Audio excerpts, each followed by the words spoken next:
Good day everyone, I am Abigail Gamorot and together with my partner, Mary Ann Castro. and for today we are tackling about the movie that we choose to watch and give some realizations and summary.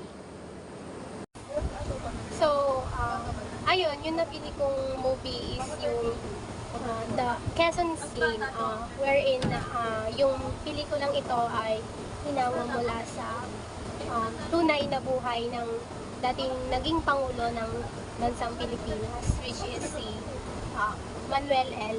Quezon. Si Manuel L. Quezon ay isa sa mga naging Pangulo, ikalawang Pangulo ng ating bansa. And naging Pangulo siya noong 1935 and hanggang noong 1935 hanggang noong 1944. So, ilang years siya? Bale, 9 years. If hindi ako nagkakamali, 9 years siyang umupo dito sa ating bansa. And so, siya ay kilala sa kanyang mahusay na pamamahala at sa kanyang mga pagsisikap, kanyang mahusay na pamamahala, sa kanyang pagsisikap,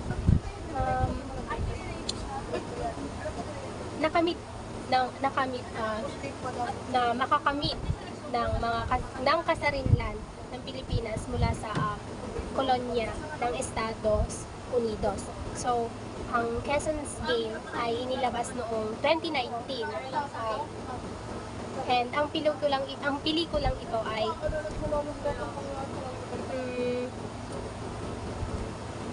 nagpapakita ng kabayanihan na ginawa ng ating dating Pangulo, yun nga si Manuel L. Quezon, pangalawang Pangulo ng ating bansa. And sa pamamagitan ng kanyang pagsisikap at na iligtas o proteksyonan yung mga Hudyo, ay naglabas siya ng mga visa para sa mga Hudyo upang makapasok sa ating bansa at tinanggap yun ni Manuel L. Quezon. So, si Manuel L. Quezon ay nagtatag din ng open door policy. Ang open door policy, isa itong programa na para sa pagtatanggap at pagdiligtas ng mga Hudyo na nagmula sa Nazi Germany noong 1939,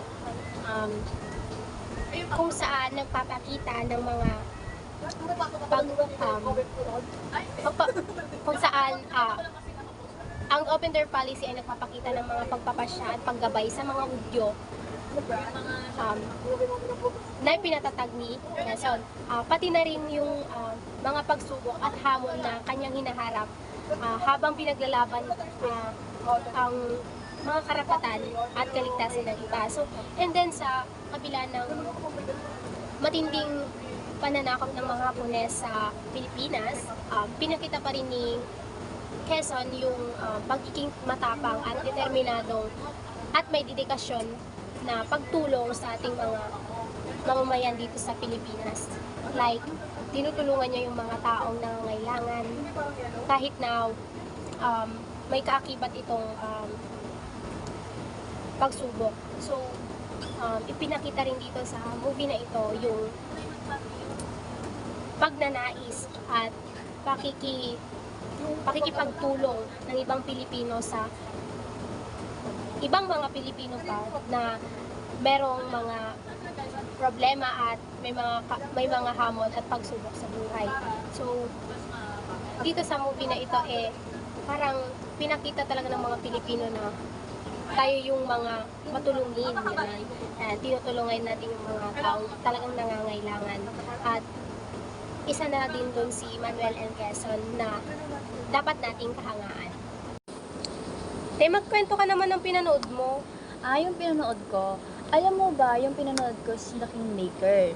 Yung The Kingmaker ay isang dokumentaryong pelikula noong 2011 tungkol sa politikal na karera ni Imelda Marcos. Si Imelda Marcos ay dating First Lady na asawa ng yumaong diktador na si Ferdinand Marcos. At sinasabi sa pelikulang ito ang pag-angat ni Imelda sa kapangyarihan at sa ano pa kasi yun? At sa kanyang influential sa politikal at ang kanyang papel bilang kingmaker na nakakatulong sa paghubog ng politikal na kalagayan sa bansa. At yung The Kingmaker is pinapakita sa pelikula na to ang controversial na pamana ng rehimen ng mga Marcos kasama ang mga alegasyon. Alam mo ba yung mga alegasyon ng mga Marcos dati? Hindi. Ito yung mga alegasyon na ipinakita sa pelikula tungkol sa mga paglabag sa karapatang pantao, korupsyon nila, at yung ninakaw nila na bilyong dolyar sa kaban ng Pilipinas. At alam mo ba, in-interview din si Imelda Marcos. At kasama ang mga politiko, aktivista, at historiador mismo ng The Kingmaker. At ang sabi na ang The Kingmaker ay isa sa pinaka makapangyarihan at pinakakomplikadong larawan sa buong Pilipinas. Ayun ang The Kingmaker. Alam mo ba, one of the interesting part dun sa pinanood ko ay yung eksena na yung nagpapakita ng pagsisikap ni Manuel L. Quezon dahil sa mga pangangailangan ng mga Hudyo. And tapos, nag-imbento siya ng mga paraan para magkaroon ng deep understanding sa mga Holocaust at para na din maintindihan nila yung mga sakripisyong ginagawa or kinakaharap ng mga Hudyo.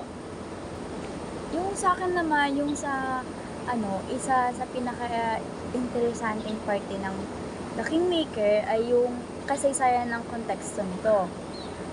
Yung pelikula ay pinapakita sa panahon ng pananakop ng Espanya na nagdadagdag ng kaalaman sa kwento.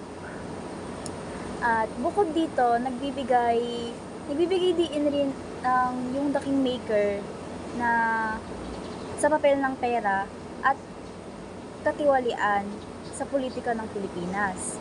Ipinapalabas nito kung paano ginagamit ng mga politiko ang kanilang yaman. Alam mo naman yun, di ba? Yung kapag, like, nung before, ng mga SK Kagawad, ganun, di ba?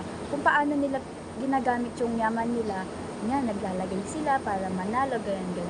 So, ganun din yung sa The Kingmaker. Ganun din ipinakita yung sa pelikula, ganun din kung paano nila winawaldas yung pera nila para magstay sila sa ganoong posisyon, para hindi mawala yung posisyon nila, igagamitin nila yung pera nila, ayun, like ganun. Sa akin naman, meron pa, si Quezon, tapos may, si Manuel L. Quezon kasi may mga tagapayo, and yung mga tagapayo na yon kasama si Manuel L. Quezon is, gumawa sila ng plano para may pagtanggol yung mga Hudyo para mailigtas sila sa mga Hapones na sumasakop sa atin. 'Di ba? Yung scene na yun is so overwhelming kasi pinakita doon yung katalinuhan, pagsisikap at pagka matulungin ni Manuel L. Quezon. Uy, di ba nabanggit mo din na kanina na tinulungan ni Quezon yung mga Hudyo na makalabas sa Pilipinas? Yes, exactly. Nilagdaan ni Quezon lahat ng mga pinalabas niyang visa para magbigay daan sa mga Hudyo para makapasok dito sa ating bansa. Ay, alam mo ba, yung sa The Kingmaker din, nilalaman niya din is yung epekto ng mga politiko sa pagkilos na ito sa mga ordinaryong mamamayan. Kasi syempre, yung mga politiko, tas yung mga mamamayan, parang tinatapakan na lang nila, ganun. Yun nga, parang binibili na lang nila yung karapatan nila na bumoto para sila yung, yun nga, yun na sinabi ko before, na sila yung magstay sa posisyon yun. Ayaw nilang matanggal sa posisyon yun, kaya, ayun, binibili na, yun. Binabayaran. Oo, binabayaran na lang nila. Ganun. Napakaano naman nun, no? Kaya, kung kasi ako, hindi pa ako nakarehistro nun. Kung ako babayaran din ako ng ganun, siguro, syempre, siguro kukunin ko yung pera. Pero hindi ko sila iboboto, kasi diba? sa amin, meron ding mga ganyan, parang vote buying, kumbaga. Binibigyan nila yung mga tao ng pera para makuha nila yung posisyon na gusto nila. Pero, di naman sa pag binigyan mo na ng pera yung isang tao, Sigurado binigyan ka mo na na, ng cash, diba? sigurado na yun na Yun sa'yo na yung boto. Oo, kasi Meron din naman na iba na kukunin parang- lang nila yung pera, like ako. Kukunin lang nila yung pera pero hindi iboboto, no? Siyempre may karapatan naman tayong bumoto, hindi naman sa, yun na, yung bibili nila yung boto natin.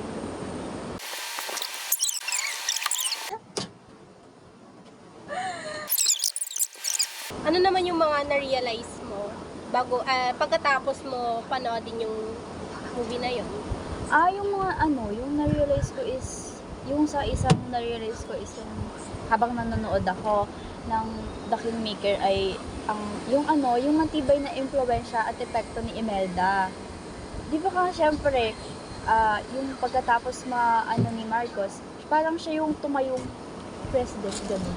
Yung ganun. Tapos ayun, di ba, yung epekto ni Imelda Marcos sa politika ng Pilipinas, kahit na bumagsak yung rehimen, yun nga yung rehimen kanina na sinasabi ko, rehimen ng mga Marcos.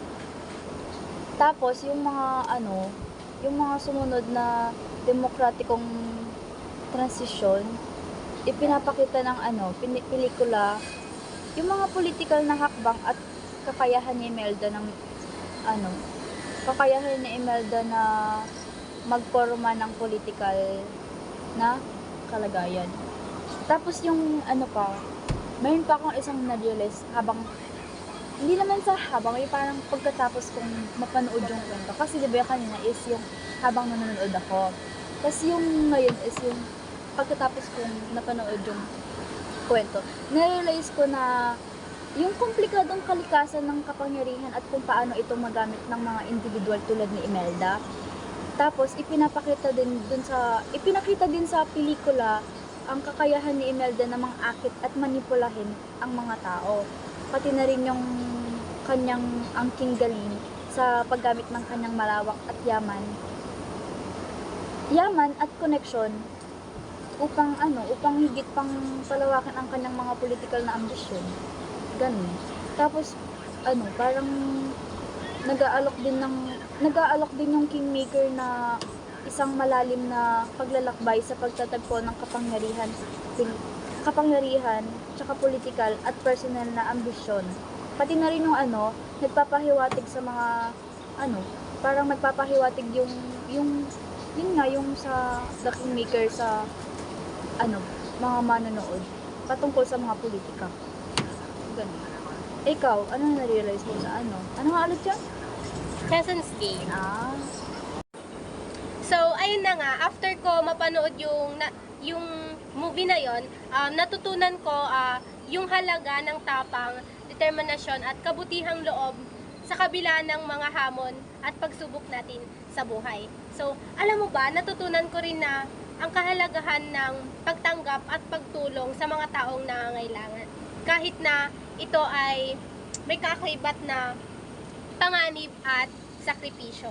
And it is also an inspiration upang maging mas makatao at determinado sa lahat ng ating layunin. And isa itong paalala na kailangan nating maging matapang at determinado sa mga panahon na dumadating sa atin yung mga pagsubok at maging bukas sa pagtulong sa iba.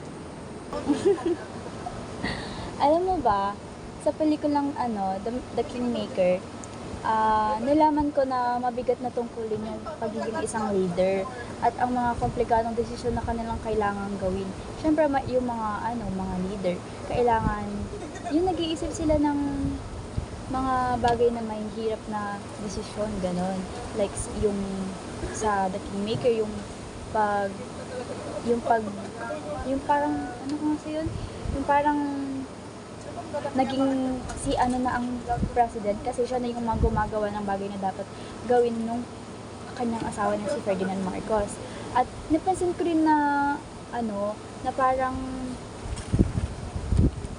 meron yung mga ibang character, meron silang sariling ambition at interest na maaaring makaapekto sa mga desisyon ng leader na nga si At alam mo ba, yung mga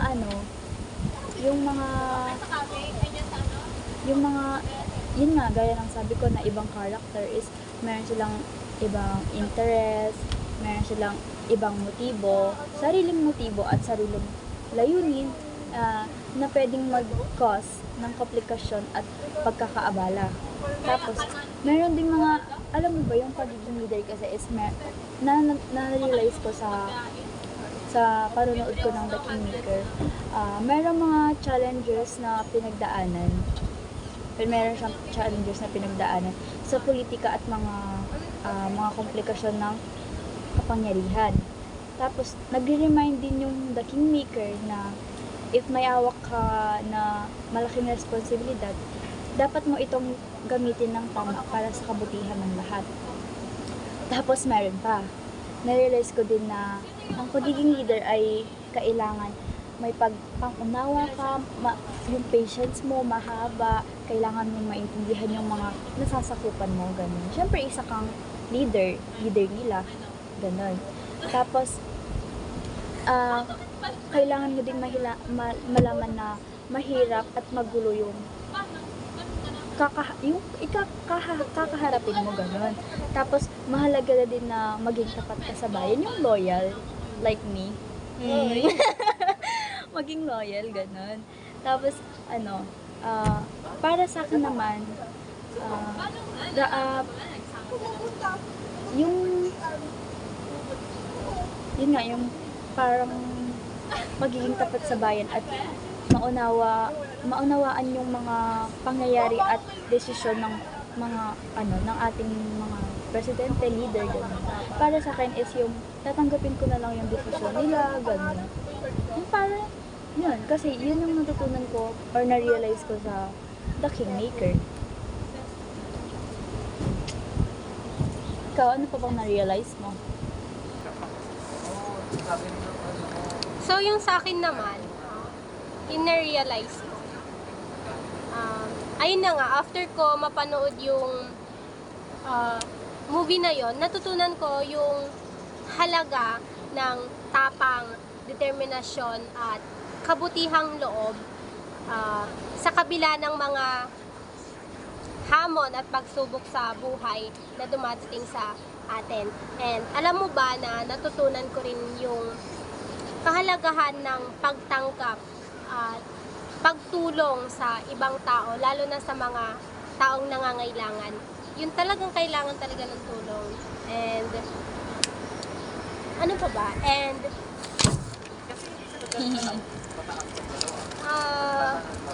it is also important na Sige, Bes, kaya mo yan.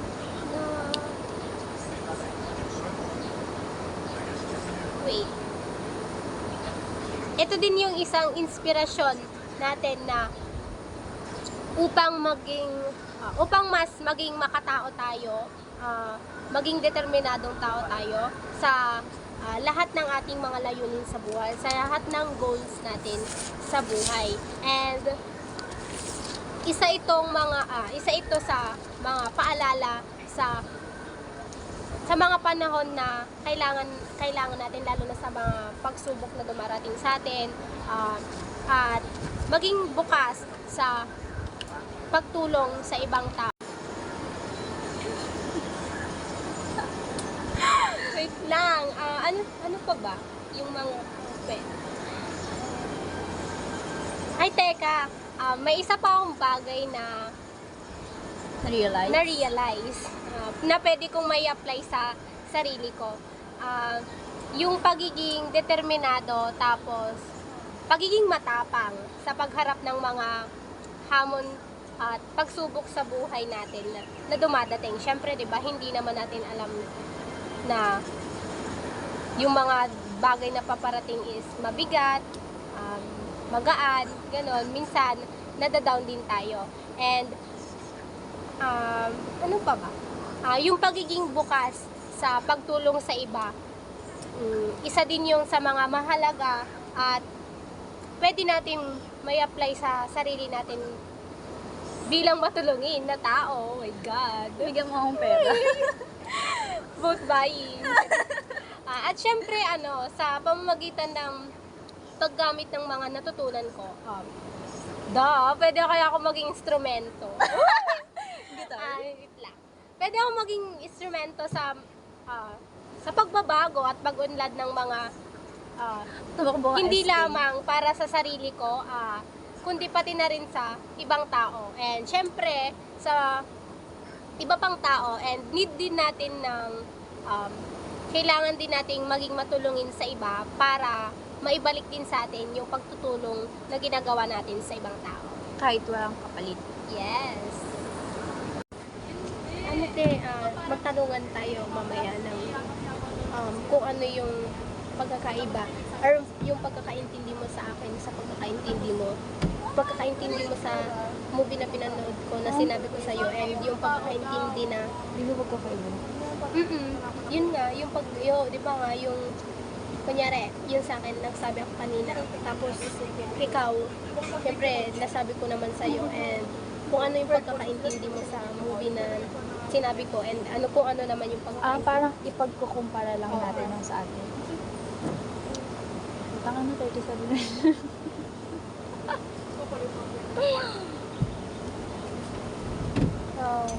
So, sino mauna sa atin? Ikaw na. Ikaw na.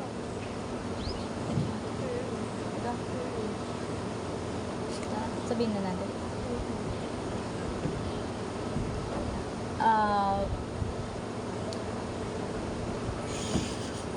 Ikaw na una. And then, ano lang yung pagkakaiba.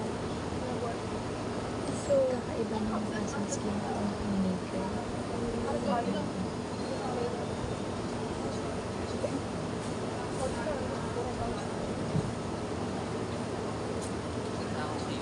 Ha? So, ikaw, yung sa akin, and then yung sa akin ito. So, yung pagkaintindi ko naman na ang pagkakaiba ng sa atin is yung naglalahad, yung The Kingmaker na sabi mo nga kanina, parang naglalahad ng kasaysayan at kampanya ng dating unang ginang Imelda Marcos na asawa ng dating Pangulong Ferdinand Marcos. Kumbaga, yung pagiging leader yung sa inyo. And next naman is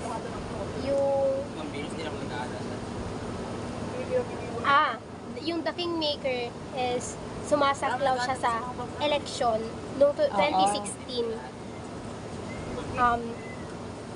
2016 dito sa ating bansa hanggang sa kasalukuyan. And ikaw naman.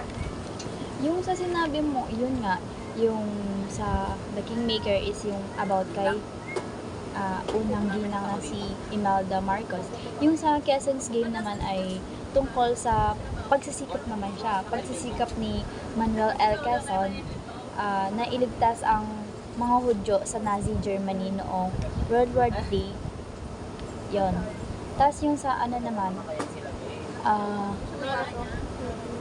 yung dito naman sa pangalawang sinabi mo, yung sa Quezon's Game lang pala. Yung Quezon's Game ay naganap na ang panahon ng World War II. Tapos, namagitan siya ng 1938 at 1944. Noong pag-upo ni Manuel. Makalipas ng ilang taon na bago makaupo si Manuel L. Quezon.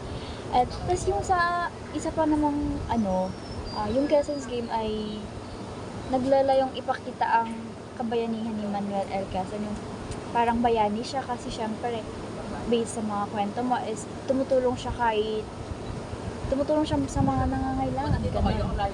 Tas yung sa Quezon's game naman, pelikula siya na yung sa akin naman sa The King, ano nga kasi sa akin, diba, kayo, yung The Kingmaker is, Ako yung nagpaliwanag. yung sa The Kingmaker kasi is, ano lang siya, dokumentaryo. While yung sa Quezon's Game is, ano talaga siya, parang, Tunay na buhay. oo, Pelikula. ganon. And then, yung last one naman is yung,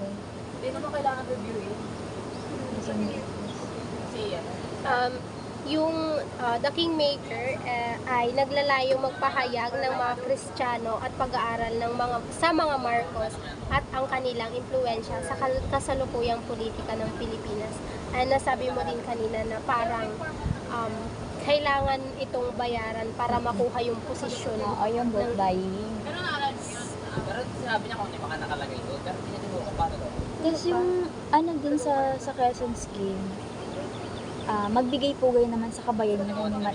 Yun nga, yung sabi ko kanina, like, para siyang bayani. Like, kahit ikaw nga, sabi mo na parang instrumento ka, di ba? Sabi mo kanina, instrumento ka. Si Manuel L. Quezon is, yun nga, instrumento siya ng Pilipinas or parang siyang example, ganun. Isang modelo. Modelo, ganun. Wait lang kasi. Inulit lang bar 1 to 3.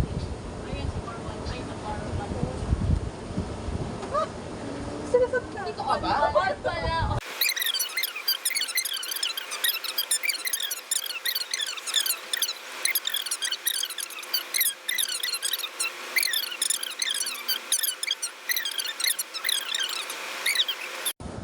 Ako naman yung nagbibigay ng parang realization sa pinanood mo. Kasi syempre, parang kunento mo na din sa akin. So, mabibigay ko ng realization ko. Pero feel ko nasabi mo na to. Pero syempre, ibibigay ko din like, yun nga, yung sasabi mo na tumulong tayo kahit na walang kapalit. Kahit siguro naman ako, kung kaya ko namang tumulong sa kapwa ko, gano'n. Like, alam mo ba yung mga yung mga sa daan na namamalimos ng mga barya, gano'n. Yung mga batang nanghihingi ng barya. Alam mo, ako kahit na kunyari, nalampasan ko na sila, babalikan ko pa rin sila para bigyan ng barya. Siyempre, naiisip ko din na, paano if ako naman yung maganon? Paano if ako naman yung Nasa sitwasyon. ako naman yung nasa sitwasyon nila. Siyempre, if tutulong ka sa kanila na magbibigay ng tulong, gano'n, siyempre tutulungan ka din nila kasi tinulungan mo sila. Alam mo, naaawa talaga ako sa mga bata. Alam mo, naawa talaga ako sa mga bata kapag nakikita ko silang ngayon kasi syempre yung panahon ngayon, syempre, delikado. Paano kapag umuwi sila? Paano pag, as in talaga sobrang naisip ko din na, paano yung mga kapatid ko kapag ganyan sila? Paano pag namamalimos sila? Ganun. Kaya, kahit nalampasan ko na sila, kahit na, kunyari hindi ko sila makita, kunyari namamalimos sila sa'yo. Tapos ako nalampasan ko na sila, tapos makikita ko ulit sila. Babalikan ko sila para bigyan talaga ng bara. Para syempre, may maitulong din ako sa kanila. Like, kahit hindi naman nila ako bigyan ng kapalit, basta may maitulong na ako sa kanila. Yun yung parang na-realize ko sa kwento mo kanina. And ako naman, based sa summary na binigay mo kanina sa akin, na-realize ko na yung pagiging leader is kailangan na mapagkumbaba, na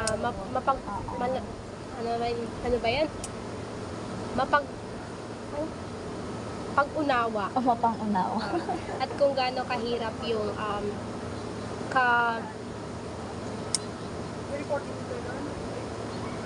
yung posisyon mo, at kung gaano kahirap yung posisyon mo na maging leader, kasi nga syempre as a leader is ang dami mong kailangan gawin, ang dami mong mabigat na desisyon na kailangan gawin, and ang mahalaga ang pagiging tapat natin sa bayan. Yun So nga.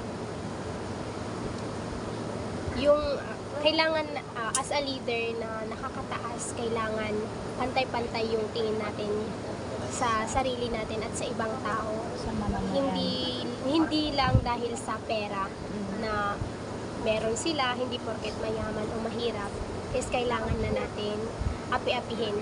And so as a leader ulit, kailangan natin, sabi ko nga, kailangan natin mapag-unawa. Intindihin natin yung mga mamamayan natin. Intindihin natin yung sitwasyon ng mga ibang Pilipino sa sitwasyon natin. Syempre, hindi porket leader ka is yung sitwasyon mo na lang lagi yung iniisip mo. And ano pa ba? Yung mga ano pa ba? Ang mga realization bilang leader sa Kingmaker. Yung alam mo yung realization na the Kingmaker and yung sa Quezon's Game, si ano kasi si Imelda parang tumutulong din siya sa mga nangangailangan. Like yung base na napanood ko is nagbibigay siya ng pera, gano'n. Pero magkaiba sila ni Manuel and Quezon, no? Yes, si Manuel L. Quezon is may pagkukusa, Mhm. and may mahal niya yung mga mamamayan niya dito sa Pilipinas. So, and hindi lang yung mamamayan niya dito sa Pilipinas, bagkos tinulungan niya din yung mga Hudyo na makapasok dito sa ating bansa. Yun lamang at maraming salamat.